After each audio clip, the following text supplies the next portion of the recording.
Hi everybody. As everybody said, my name is Emily Warren. You've probably heard my name. I've been working with COVID in schools for almost 2 years now, so pretty used to it. I'm sure you guys are all used to it by now as well. So I will be talking about the updated guidance for COVID that we're going to be implementing this year, as well as introducing the team that I have to help with any COVID cases or exposure with. Next slide, please. So on August 11th, last week, CDC did update their K12 guidance. We are working on implementing that into our guidance as well, which should be posted on our website. If it's not already, it should be posted soon. The main changes that the CDC gave are going to be that they are no longer recommending quarantine. They are no longer recommending test to stay options. Quarantine is not really an option. And they're no longer recommending cohorting. They are also not recommending screen testing unless it's a high-risk situation or if there's an outbreak going on at the school. Again, we will be implementing these, but you can also look at the updated guidance on the CDC website as well as the MDHHS K12 guidance. Next slide, please.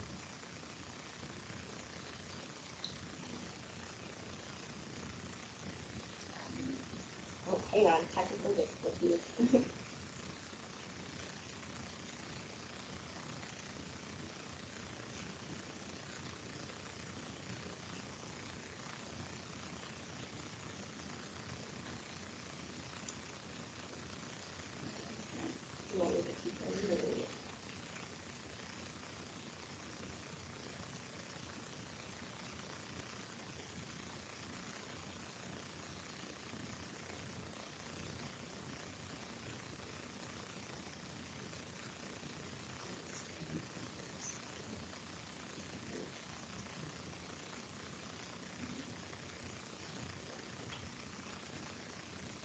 Is it just this one? Is it still going through the meeting?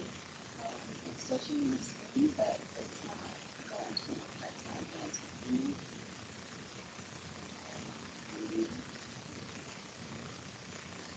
I apologize, everybody. Our screen froze on our end, so give us just a second.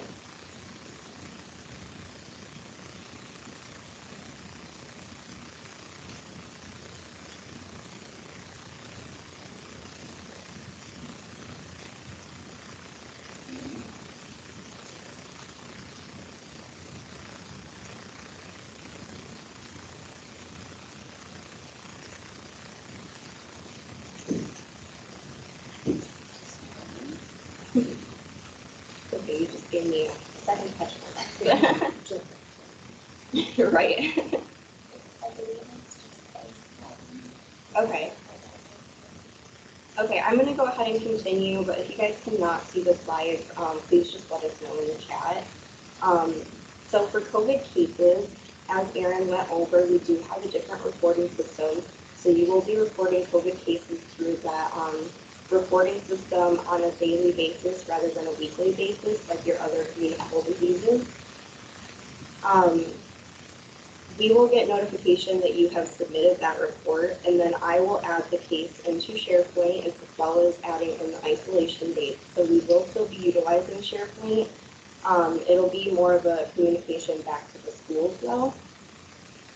And then if you do submit that report and you indicate that that case was in school while they were infectious, we will ask for a classroom and bus roster for that student. These can be uploaded to SharePoint still. So I know that there's that close contact section on the COVID reporting. However, for your time's sake, you can still upload it to SharePoint as a PDF or into the Excel sheet if you would like. And then we will extract that and put it into the Excel sheet and let you know that we've sent the letters out. For exposure notification, we do send out a letter, we send out recommendations, and we also send out education. And it also gives the parents our contact information so that if they do have further questions, they can follow up with us.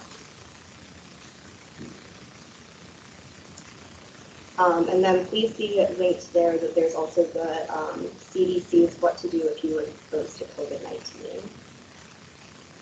And then also quarantine is not required at this time and it's not recommended. We are just going to be sending out recommendations for self-monitoring for 10 days, possibly masking, and then also testing on days 5 to 7. Next slide, please. So our COVID team here consists of myself. We also have another Emily that will help if I'm not here. And then we also have health resource advocates that we refer to as HRAs. Currently, we do have 6 HRAs. 4 of them are able to be on site. So if anybody needs help with COVID testing or just needs their HRA to be on site for some reason, we do have 4 of them that are able to travel to the schools. 2 of the HRAs are not on site, but they're still able to help us with exposure lists and case investigation. And then we are moving to more of a team effort. So I know last year, each school was kind of assigned their own HRA to communicate with. And this year we will be moving to a team effort. So if you have a COVID question, you can send it directly to me and I will send it to the team. We will be adding 2 additional HRAs early this fall. And then also the HRAs are here for policies, strategies, and programs, but they can also help with other school-related efforts such as disseminating information or helping with graphics. Next slide, please. There are a couple questions. Yeah. Emily can repeat your 2 questions. Okay. One, Emily, can you help us understand why the reporting process is changing? It is hard to keep changing our practices internally every time the overall process changes from the health department. Yeah, so as Erin kind of said, we're moving to a more regular COVID reporting system like we kind of report with the other communicable diseases. So we're trying to mainstream it so it's not necessarily a lot different than you reporting other communicable disease. And then also we will be collecting data from those online reports. That's why there's so many kind of like required questions. Do you have anything to add to that? Okay. Okay, and then for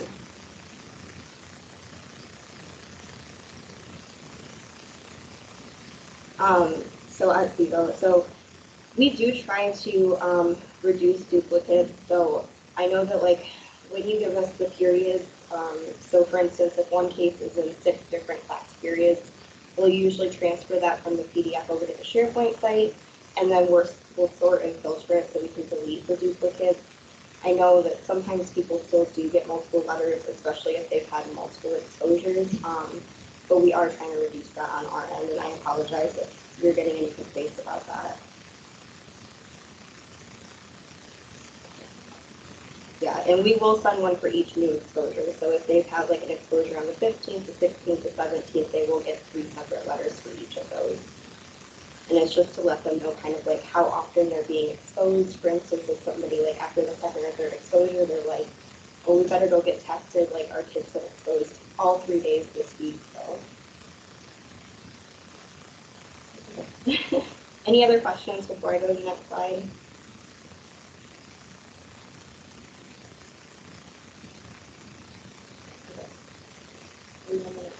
Sorry, I just can't see it up there.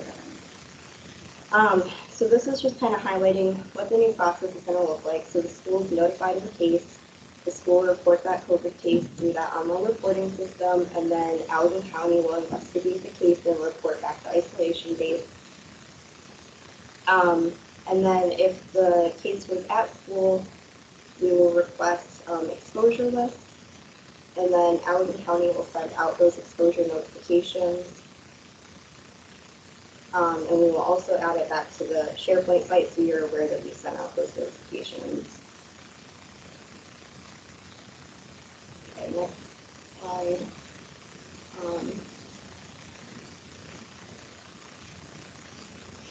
So we have another question in the chat that asks if we're going to call parents with return dates for quarantine.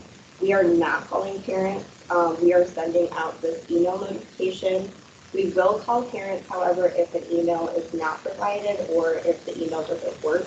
We will call just to let them know of the exposure notification and try to get an email address.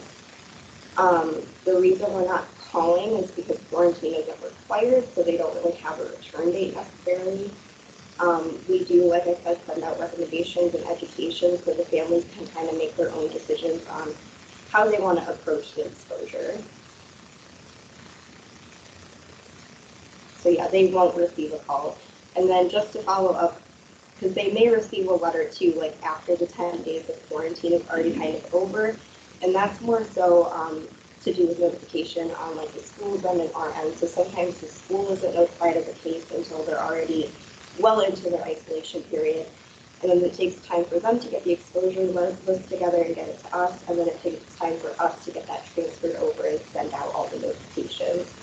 So by the time that they get the letter, it might be towards the end of the 10 days, but just to make sure they're aware, so if they have been showing symptoms, they can be like, oh, I've been having symptoms and now I know I was exposed, so maybe I have COVID.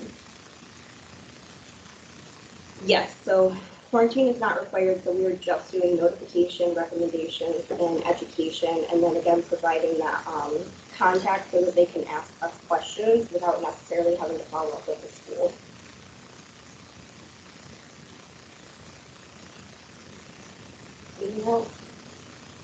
Okay, I'm going to go ahead and move on to the next slide, which is my final slide. So if anybody has any other questions, they can. Oh, I apologize. I actually have 2 more slides.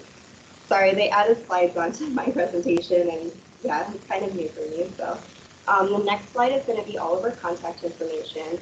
So again, I'm Emily Warren. You can email me if you're not sure who to email. And then all of our HRAs are listed below, and they are broken up into those that can be on-site and those that are completely remote. And next slide, please. And then this last slide is just kind of showing like who to contact. So all the red boxes are going to be our HRAs, and then above them are going to be myself and the other Emily.